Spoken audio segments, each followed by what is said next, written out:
Retirement is retirement from administration. That's what the retirement means, not from ministry. The body of Christ.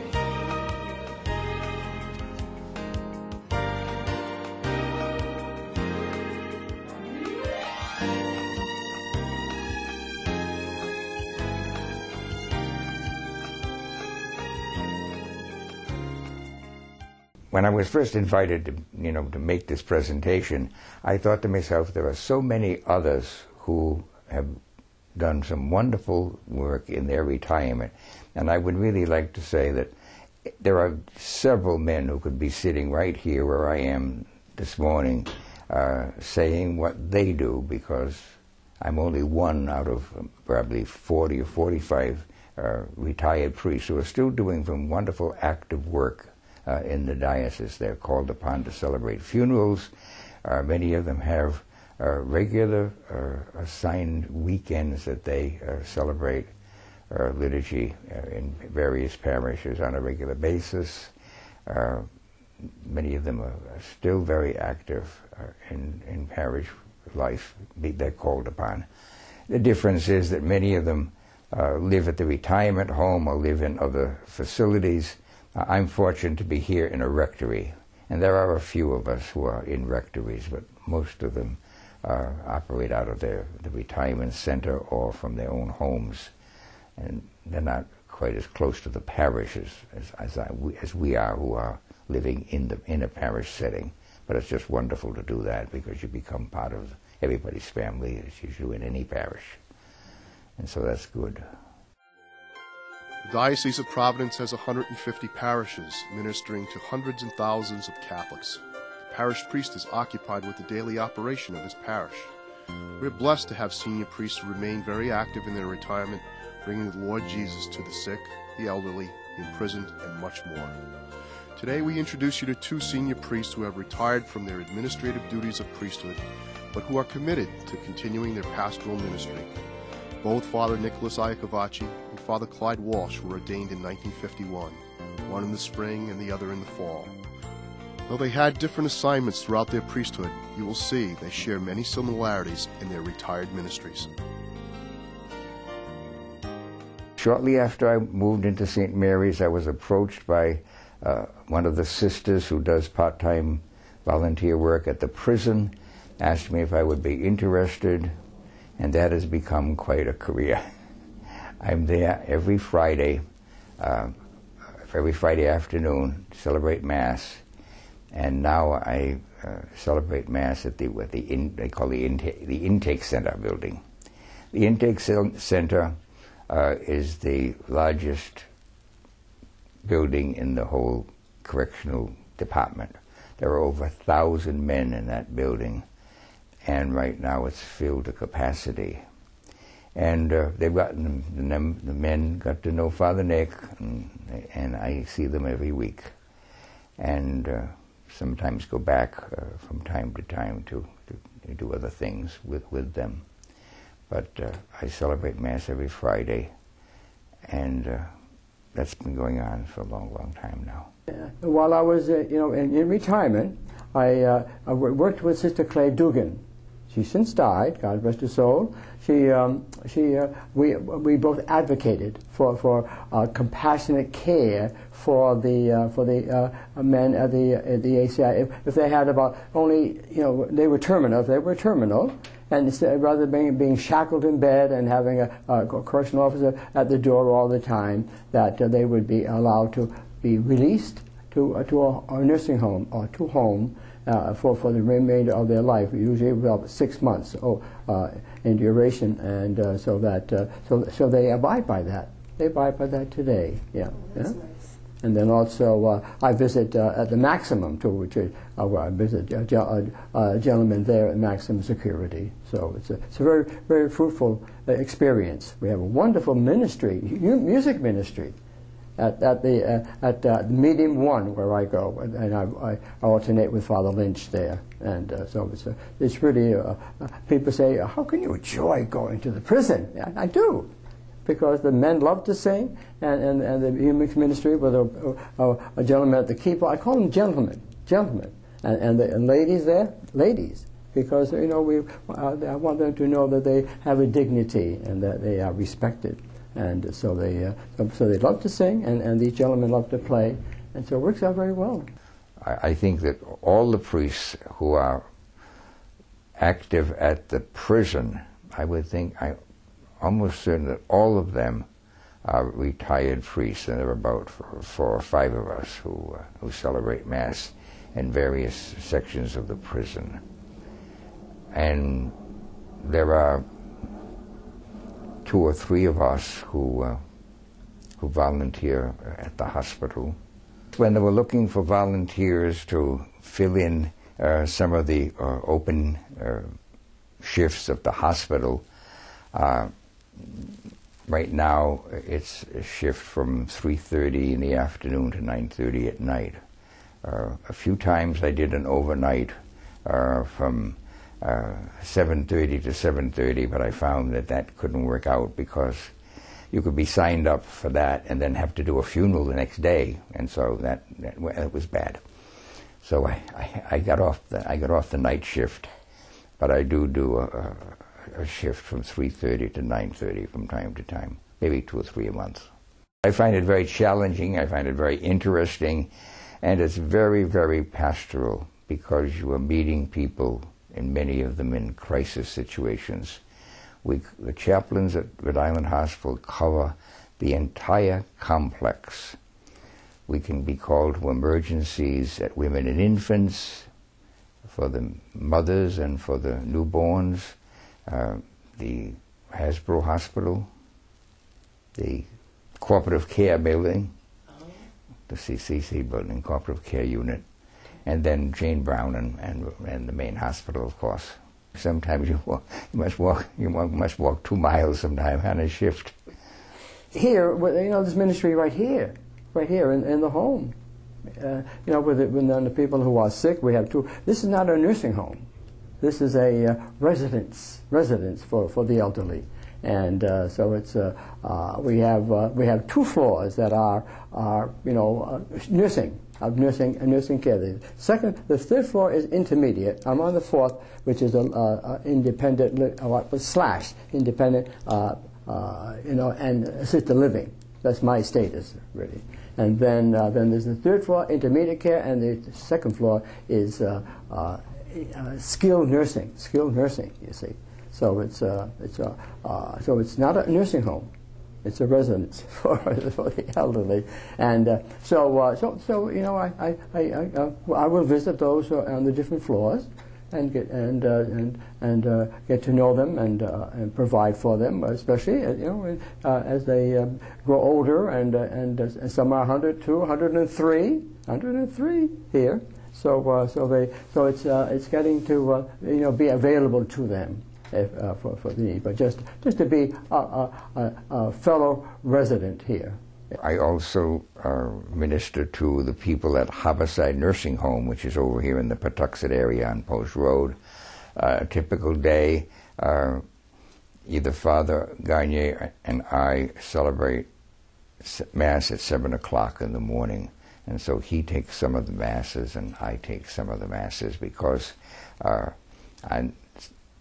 one afternoon, I could be over at the nursing center at Harborside, and we have Masses for the children. He has Masses for the school Masses, we call them, and so if he has a school Mass, I might take the early morning Mass, and then there's the prison Mass on Fridays, and I often celebrate funerals when he's not able to do that. I celebrate a lot of funerals.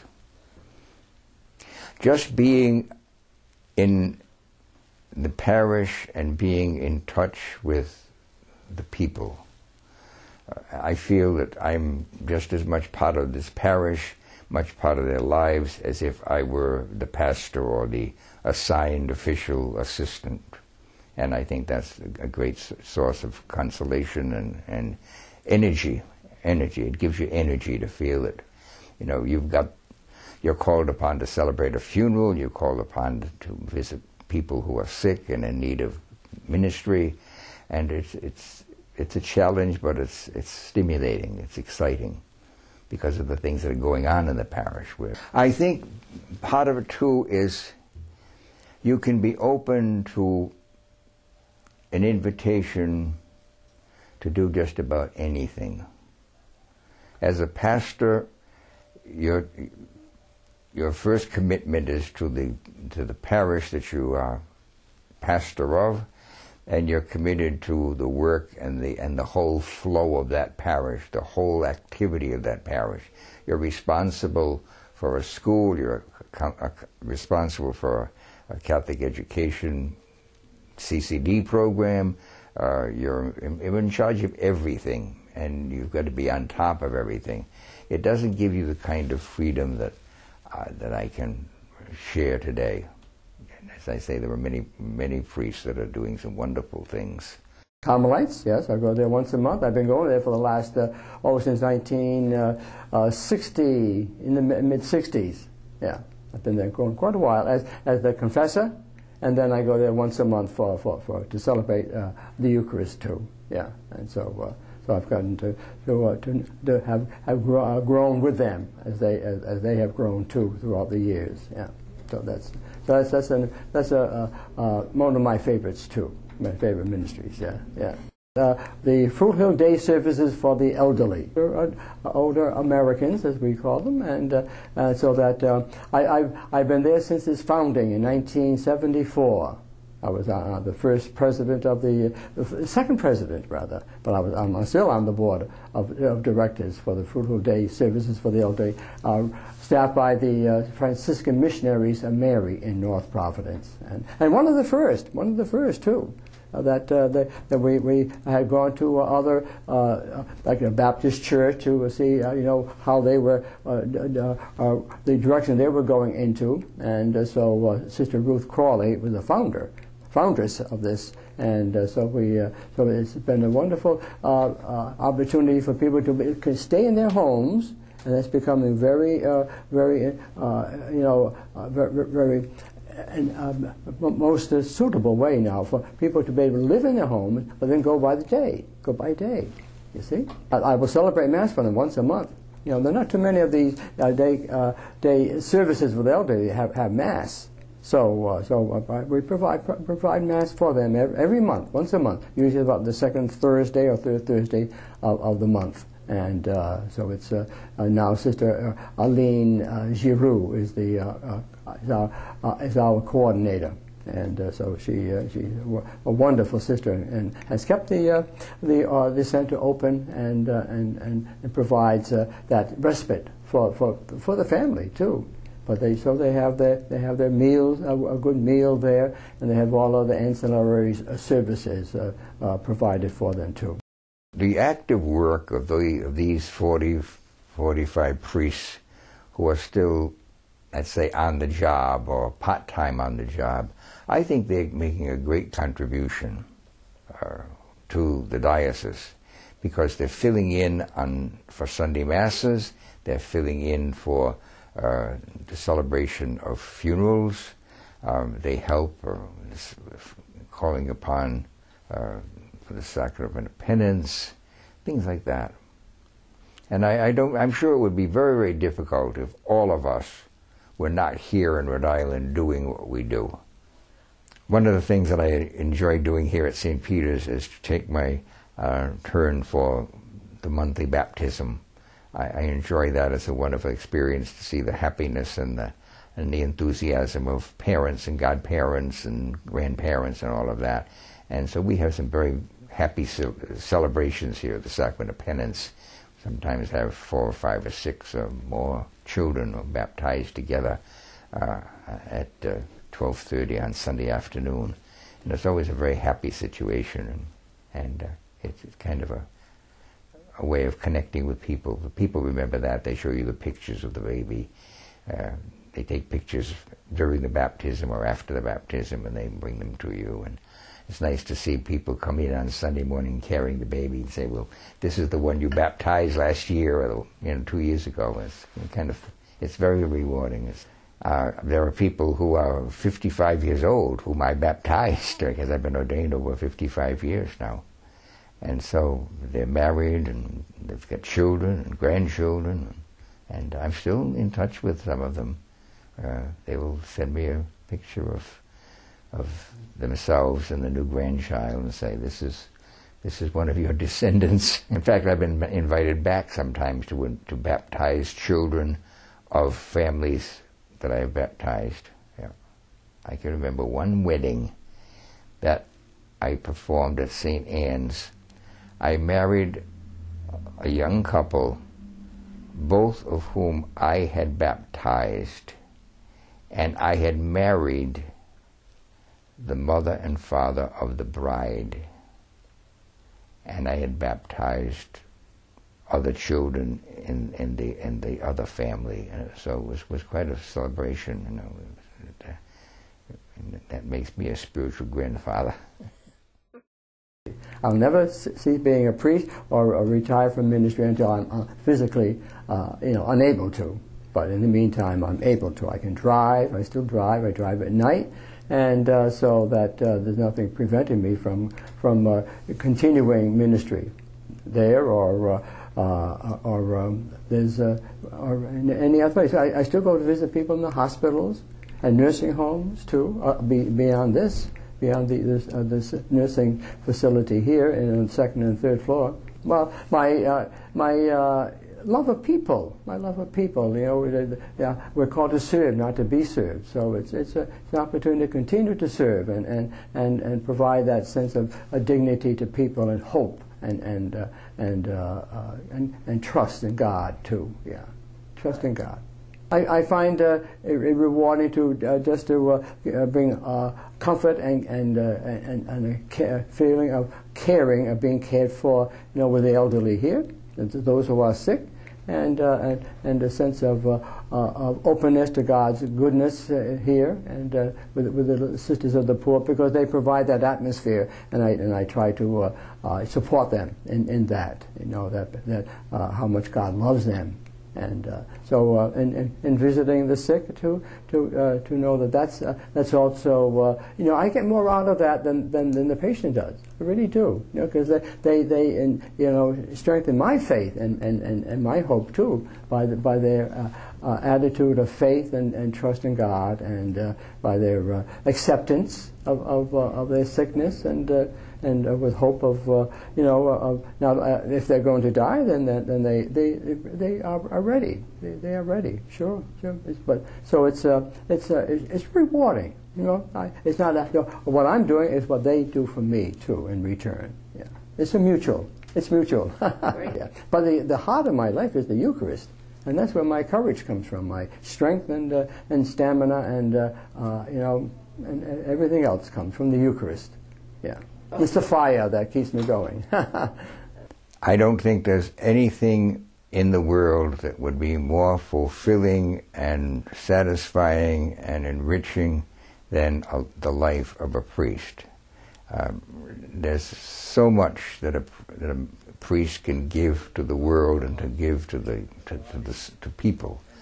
There are people who are, brain surgeons. There are the people who are CEOs, and they're contributing to people's well-being in a material and physical way, and we are preparing them for the greatest journey of all. We're bringing the church, and we're bringing Jesus to people, and there's no other treasure that's more precious than that.